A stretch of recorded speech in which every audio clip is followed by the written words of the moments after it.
Vaccine hesitancy in the Caribbean community. A look into some of the reasons. That's up next on Carib Nation.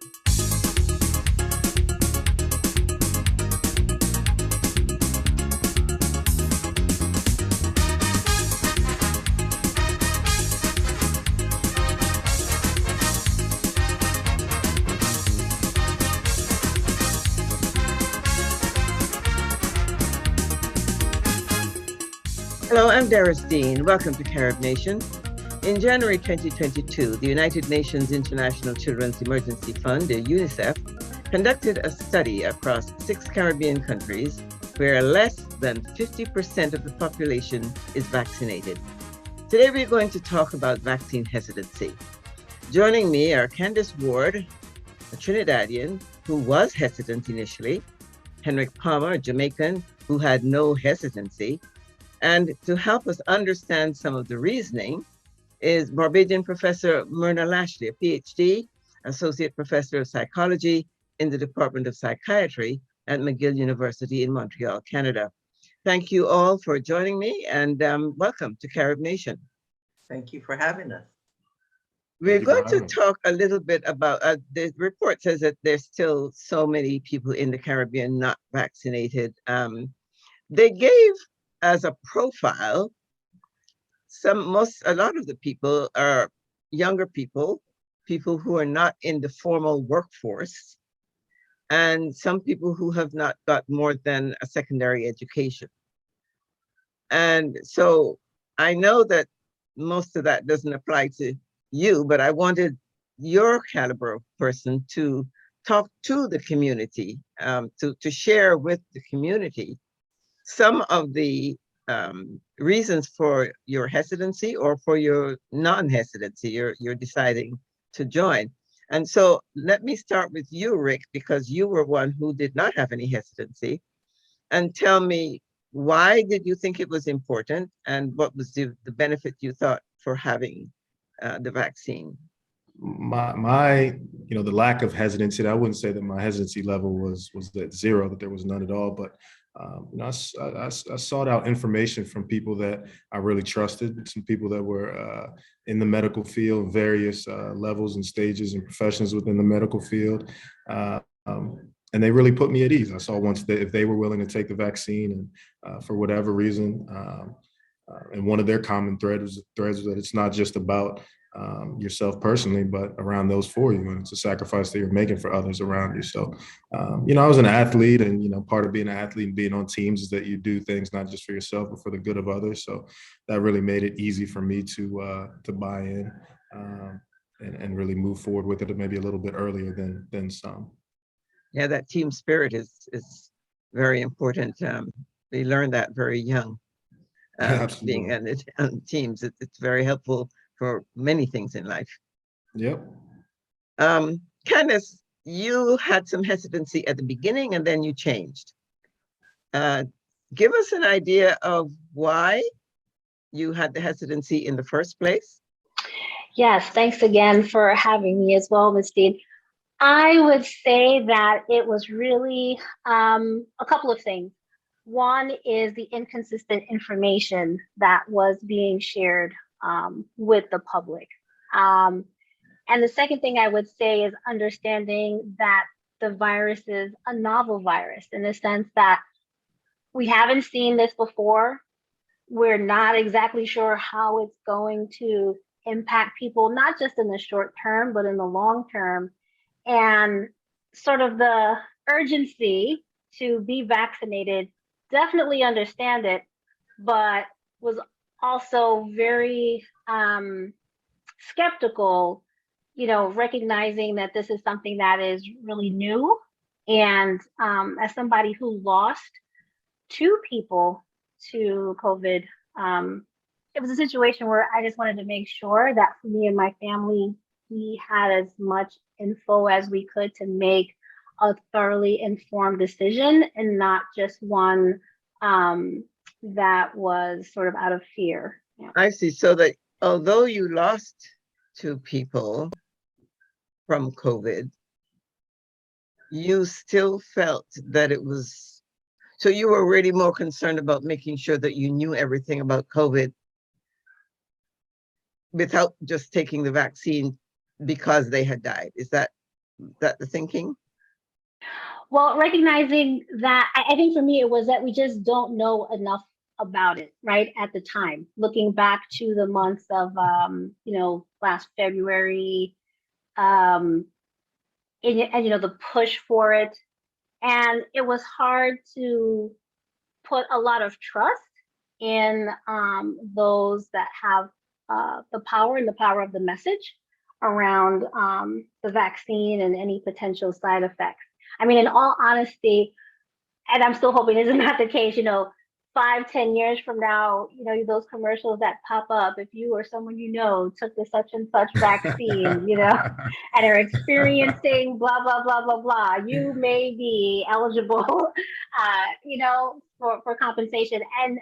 But I also want to be real that, we're human and we don't know all the answers, right? We don't have all of the answers.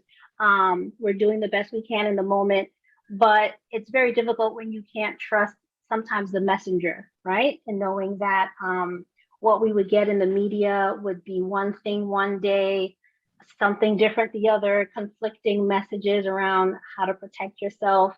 It just made it really hard to be all on board at the onset, with getting the vaccine at that time. Professor Lashley, give us a take on some of the thinking that goes into making this decision. When you consider people have to weigh the cost of life, either by vaccine or by COVID. How is that balanced, and what kind of confusion or conflict goes on in the mind coming up to those decisions? Well, I think as Candice said, one of the things is the lack of knowledge and the lack of comprehension of what's going on. And I hate to say it, but one of the things that has happened in the last 25 years is that we have downgraded the importance of science in schools, in high schools. And a lot of people have the wrong impression of science. They think, well, if you tell me something today and you tell me something tomorrow, it's because you didn't know yesterday. But that's not how science works. What we do is we find out something, and we're always looking for somebody to tell us where a flaw is, actually. We welcome that. Tell me where the flaw is. And then we will give you updated information. That's very difficult to accept when you're dealing with your life. The other thing about COVID is that, as Candice said, it's a novel virus, but COVID is not. It's COVID-19 that is a novel virus. The COVID, the family of COVID viruses have been around for a long time. SARS, all of them. I mean, they've been around for a long time. The other thing is that people think that the vaccine was invented overnight. It wasn't. Dr. Corbett, who had been working on it, a Black woman, I tell this to Black people all the time, and I'll tell you why I make a point of saying that in a short while. She had been working on this for an mRNA vaccine for over 6 years. And so when COVID struck, she had started the clinical trials. And when COVID struck, what she did was they took that and put it into the form of a vaccine and attached it to it. And that's where you got Moderna. But it's not as though it happened overnight. The other thing we have to consider is the history of medicine and the general public. Medicine has done things, as Candy said, they're going to tell me next year that I took this and something's going to happen to me. And that's one of the things that frightens people. But we have to realize that there are no guarantees. At the time we tell you something, it's because it's the best information we have. And then when you add it to the fact of pigmentation, Black people remember all of the experiments that were done on them. They remembered all the times that their bodies were misused for the enlightenment of science and not always for the benefit of Black people. They remember that when there was the polio vaccine, for example, very often the Black kids were given the needle, but the white kids were given the vaccine by mouth. Yeah. And there's also the whole thing that, Black people don't feel pain, which is not true. And what's happening now, and I'm going to shut up in a second, what's happening now is that a lot of learned societies, the American Psychiatric Association, the American Medical Association, the Canadian American Medical Association, they're all coming out now and writing editorials in the journals and writing apologies and saying what we did back then was wrong. At the time, we didn't know it was wrong. It was a state of science then, but we're apologizing. So all of those things have to be taken into consideration. But of course, the big thing is that there's lack of knowledge. You're way in your life against the future, and there is no guarantee. There's no guarantee that the tomato I ate this morning, that I won't have an illness from it tomorrow. Well, as you're always told, science is not exact, or medicine is not an exact science. No. And that's why they make us sign all those waivers and sign our lives away when we go to the Precisely. hospital. But it's a good thing that it's not exact. Yeah, because you keep learning. Because you keep learning. If it were exact, there'd be nothing, it would stagnate. Yeah, it would be. Rick, when you, in your circle of people and friends, were you alone or one of the minority? And if so, how did you handle that? And did you have to work hard to convince others? I would say I was definitely the minority. I think over time, things changed. I think, the loss of loved ones, and I think as the death toll really continued to creep up there, I think, and things got closer to home, I think a lot more people wanted to protect themselves. I know, I have family members. I have a couple of little younger brothers and sisters, and we all were at odds and trying to decide when to get the vaccine and what was the right decision for us. And I think we've touched on a lot of the key fears that a lot of people have. There's a lot of misinformation and mistrust, and a lack of knowing where to go to get the right information. And I know that I'm not the smartest person in the world. I'm far from it, and so I continue to put my trust in those that I always have, and I gather their opinions and as much information as I can, and I just try to make the best decision for myself and for the good of those around me. But there was definitely some heated conversations there with various people, and one thing I think that was tough with the virus is that even though it was something that we all had to do, or the vaccine, even though it was something that we all had to make, decision we all had to make for others, it was a personal decision, and sometimes to respect the personal decisions of others has been a tough thing, and to give others the time to make the decisions on their own clock. And so that was something I tried to be very cognizant of and aware of. Candace, Trinidad was one of the countries that reports less than 50%. Trinidad is one of the bigger countries.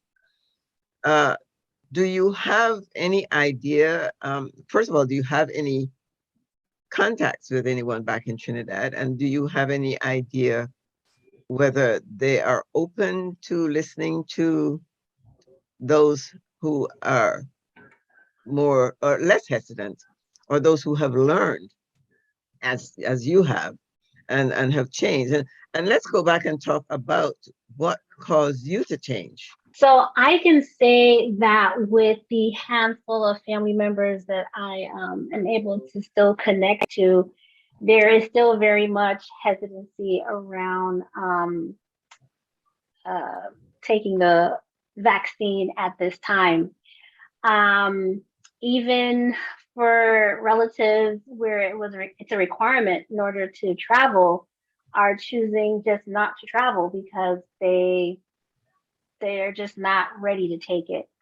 And I think, Myrna, what you shared is really at the heart of it for a lot of folks around historical experiences, information, and knowledge of how people of color have been treated as it pertains to their health and being taken advantage of from that perspective. Family members and even myself, was kind of like, let's just wait and see. Let's just wait a little bit longer and see. Like, nobody wants to be the quote unquote, guinea pig. Let's just wait and see. Like I'll use the Johnson and Johnson single shot as an example of folks who, folks that I know that were, really happy to be able to take the one shot and feel protected, only to learn from one of my friends the next day that was not a recommended vaccination anymore, right? And so that's another example, of folks just feeling like, wow, we're getting all these mixed messages and different information as it's coming in, and really just being in this wait and see posture. And so from the time the vaccine was available, I would say it took us roughly about maybe 8 to 9 months before we were ready to take it. And it was because it was a requirement of my children's school for them to go back in person.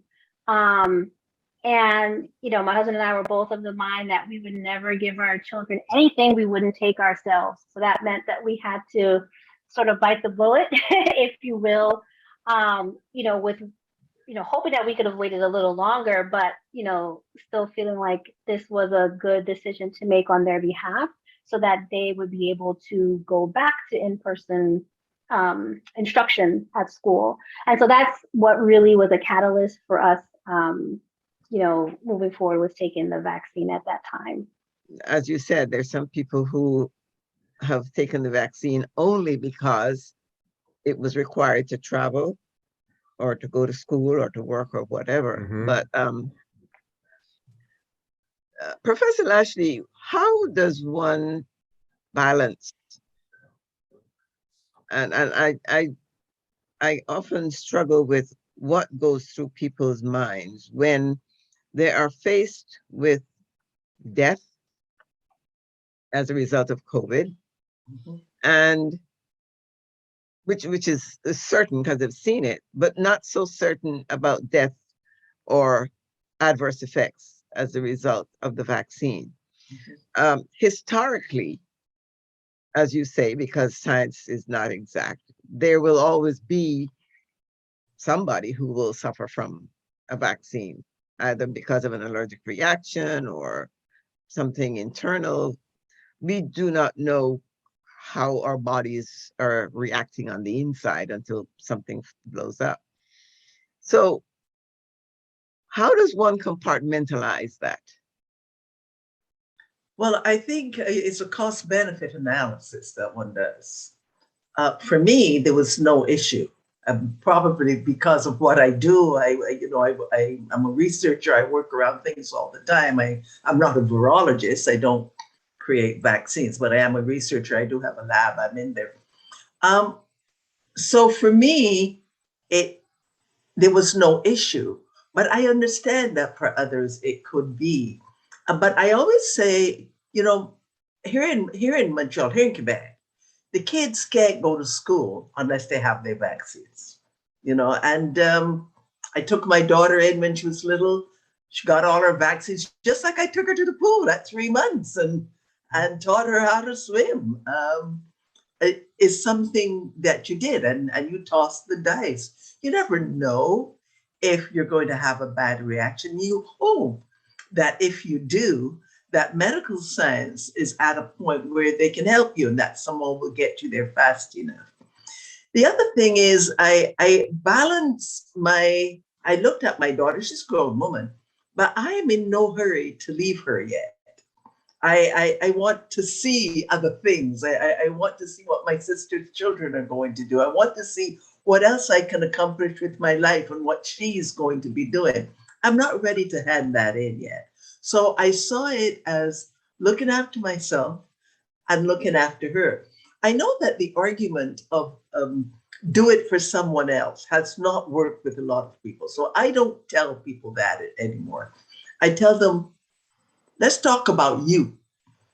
You know, what do you want? What do you hope to see? What do you see your life expectancy as? And then once I get them there, we can talk about that. Then we can talk about other people.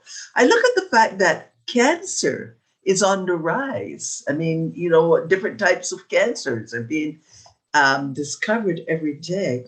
And I couldn't, in all conscience, know that I didn't have that vaccine and go and stand next to someone that I knew was immunocompromised. I couldn't live with myself by doing that.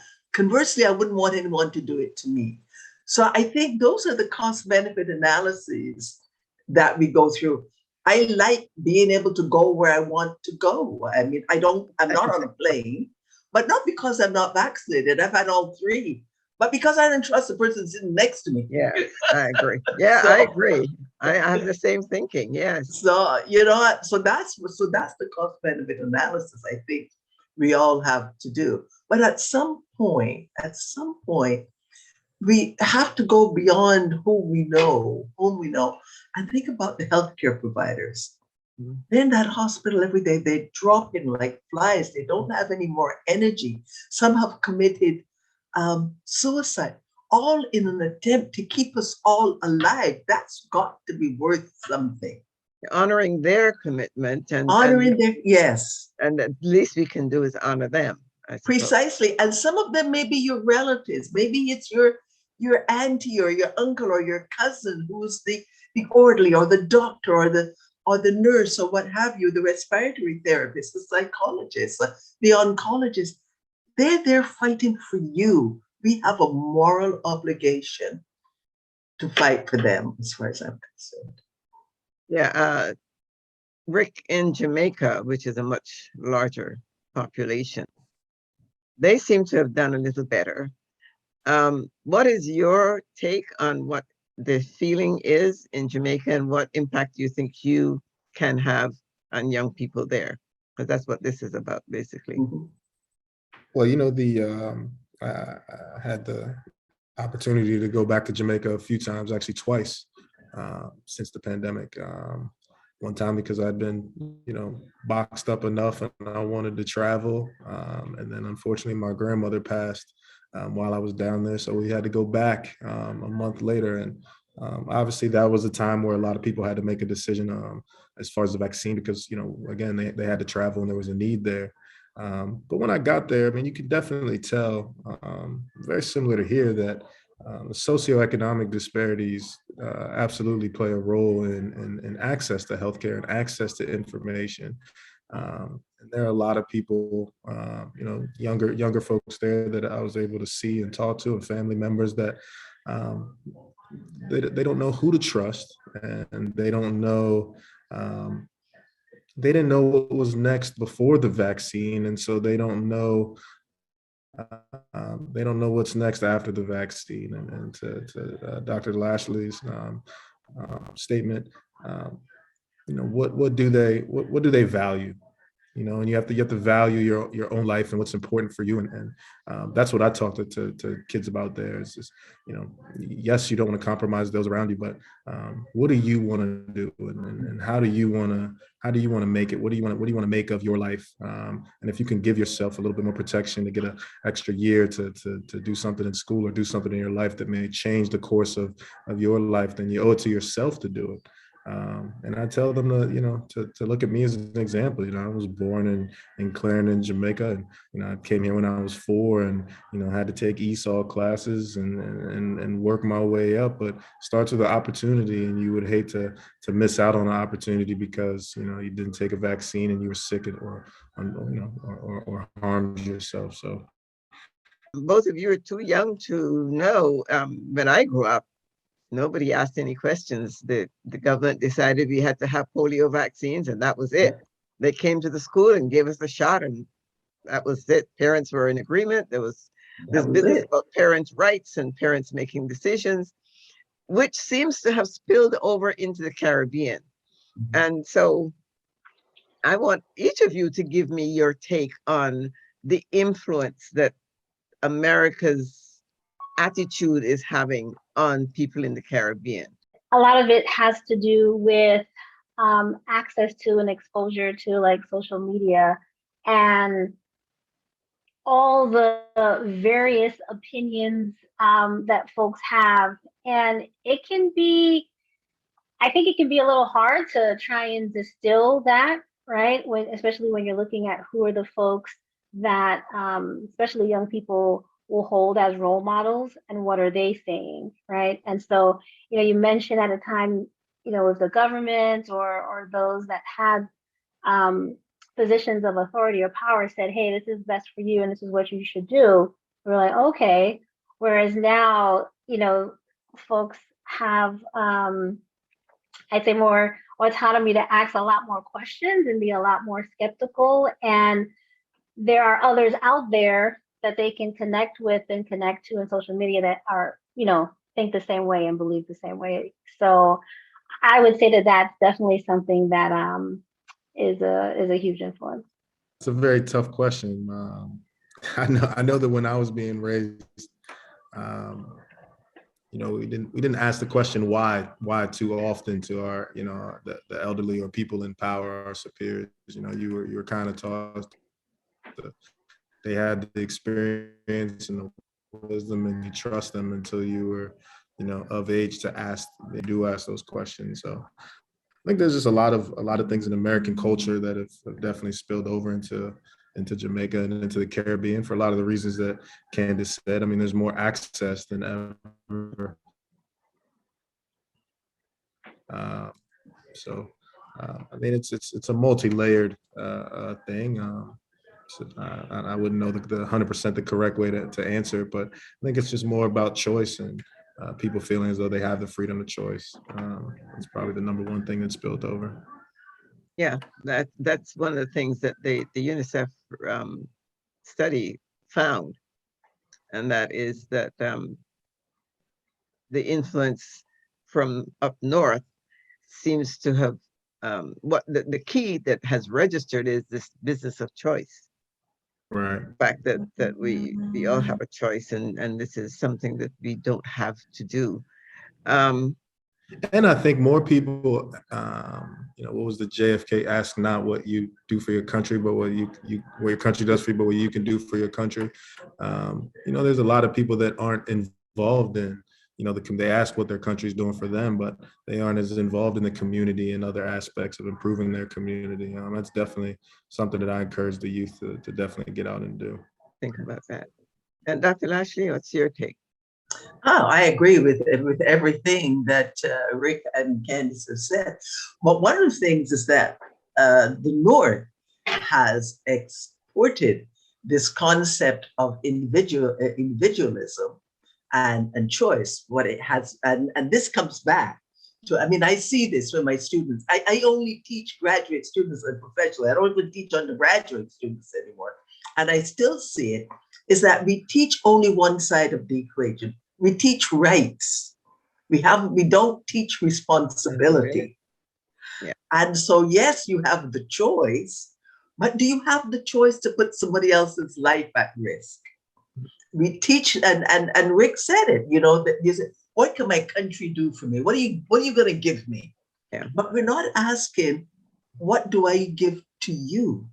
And so we've got to bring back the concept of responsibility. Rights has a sister. It's called responsibility. It doesn't exist on its own. The other thing is the whole critical thinking. We don't teach that in high school the way we used to. When you and I were in school, we had, I don't know if you remember that course called comprehension. Oh, absolutely. Remember? And we would have to take English literature, English composition, but we also had to take précis and comprehension. Right, yes. And so we had to use that critical thinking. You couldn't just say, the book said what it said. You couldn't do that. You had to employ critical thinking. That has been dropped from the agenda. So a lot of people get involved in confirmation bias. They go on the intertubes. I call them the intertubes. I know it's the internet, but they go on the internet, they go on social media, and they seek out people who, and Candace mentioned it, people who think the same way they do. And so you say, oh well, I think that Tommy is a good actor or what have you. I love his movies and he hates vaccines. He must know we have given over our ability to think, to engage in critical thinking to the other. And that is not good. That's very dangerous. And we've got to pull that back into our hands, teach our children and the kids on the block and the kids in the university, wherever, we've got to take back that control because we think we're in control. Actually, we're not, because we're not doing critical thinking. We're not weighing the evidence. We're looking for confirmation bias. And that's very dangerous. Yes. As you mentioned, précis and comprehension, I remember I went to my children's high school teacher when they were going into high school. And I said to her, I'd like a conference with you. And I said to her, what is your format for précis and comprehension? I have no She idea what opened you're her talking eyes at me and looked at me and she said, I've never had a parent ask me that. There's a problem. So I said, well, I'm asking you because I think it is important. And I would like to see some of that happen. Fortunately, I was in a private school, so I could sort of. But that's it. I did the same thing with my daughter. Yes. Yeah. And they thanked me for that endlessly after that, because all three of my children eventually benefited from that. Exactly. We don't teach the humanities anymore. And it's not a matter of harking back to the good old days. It's not that. No. It's giving people the skills they need to evaluate information. So my daughter, and okay, she's gifted and all that, but that's not the issue. But she was reading Aristotle, before she got to high school. I exposed her to that. We went through it and we looked at how do you think? How do you engage in critical thinking? And so when she would tell me, I would say, well, I'd like you to do this. And she'd say, I don't want to. She was allowed to say, I don't want to. I never got angry. I would say, now you have to justify it. Make your argument. Exactly. And we would use the Socratic method. And I would say, you're going to take this side and you're going to argue that side, whether you believe it or not. Let's have some. But so we've gotten away from that. And I think we've done our kids a disservice. And of course, we've taken science out of the schools. And now we're trying to get kids back into STEM, and we're trying to get Black STEM. And we never should have stopped STEM. Yeah. My 4-year-old daughter's smiling somewhere because she knows now I'm going to let her explain her argument to me a little bit more. And I like that. I like that. Yes, I have a 5-year-old and a 6-year-old. Their arguments are phenomenal. And that's when I realized my daughter's, that one question I asked that teacher trickled down to my daughters, which is now the benefit for my granddaughters, because they are challenging them and saying, well, this would have been a better way if I had explained it that way. What I really meant to say was so and so and so. And if you had done that and that, it would have been so and so. So they've got it all worked out because they're thinking it through. If I could tell you a quick short story about that, I won't take up much of your time. But I know that Peter Dinklage, and rightfully so, is very upset about Disney's remake of Snow White and I don't even like saying that word, DWARVES. I mean, it's so archaic. But I remember my daughter, I was reading her this story about Goldilocks and the Three Bears. And she said to me, Mommy, why are you reading me this? And I, reading your fairy tale. And she said, but you told me not to steal. You told me not to touch any other people's stuff. Why are you reading me this? This woman is a thief. She's touching things that aren't hers. She's eating their food. And now she has the nerve to say it's not good enough after she broke into her place. And then she said to me, and I don't want to hear about Little Red Riding Hood. She says, because Little Red Riding Hood's an idiot. If she can't look and see that woman in the bed with a wolf's head and a bonnet on her hat, if she can't tell her grandmother from a wolf, explain to me why you're reading this to me. Yeah.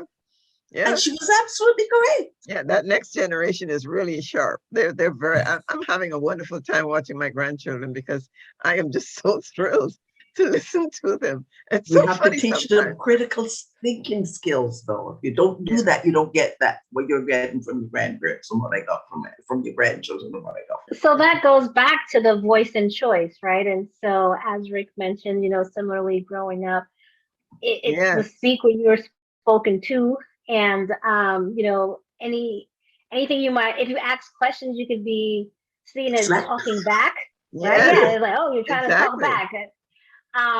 And when you ask the question before, Ms. Dina Brown, like what's different, I think for the newer generations or more recent generations, it's about how can we put more of that voice and an autonomy back Mm-hmm. into the hands of kids.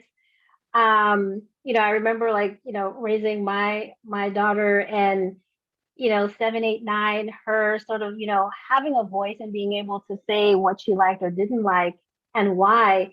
And other folks looking at me saying, like, I can't believe, you have this child talking like that. And I said, why not? She's a person and Exactly. she has feelings and she can express them. Can And think it's on me and other adults in her life to show her how to, how to how express to do them. it But right. we don't want to Exactly. suppress, right? But we don't want to suppress that. Exactly. And so I think, that critical thinking piece is really key because, vaccinations were available at my daughter's school. She attends a boarding school earlier on, I want to say maybe in the springtime. Mm-hmm. And, she was hesitant to get it too. She said, well, Mom, I know that, you and Dad didn't get the vaccine and I don't know if I should. And for me, it was, that's not for me to tell you if you should or shouldn't, right? You're 16 years old. So it was about how to look at information, get information to help make a decision around what she thought would be best for her. And she found the decision hard to make. And I said, your parents are sitting in that same space. But Mm-hmm. I just wanted to lift up that it was really important for us to make sure that we supported her in whatever decision she had. Absolutely. So it wasn't Absolutely. necessarily you have to get vaccinated or else, because she chose not to at that time. And then when it became a mandate, it was if you don't, then the alternatives are some other kind of Yeah. you know Yeah.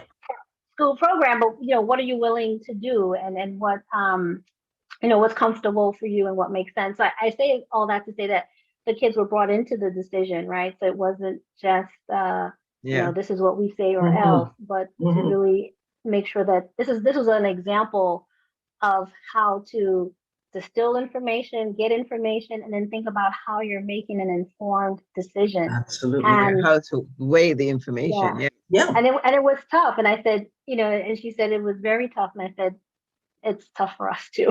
Yeah. Yes. Yes. Yeah. And But it's she saw important to you be going through honest. the process. Yeah, exactly. And it's fair to be honest and let them know that Yes. you, as an adult, we're going through it too. It's not Mm. an easy thing, but yeah, I think that's important.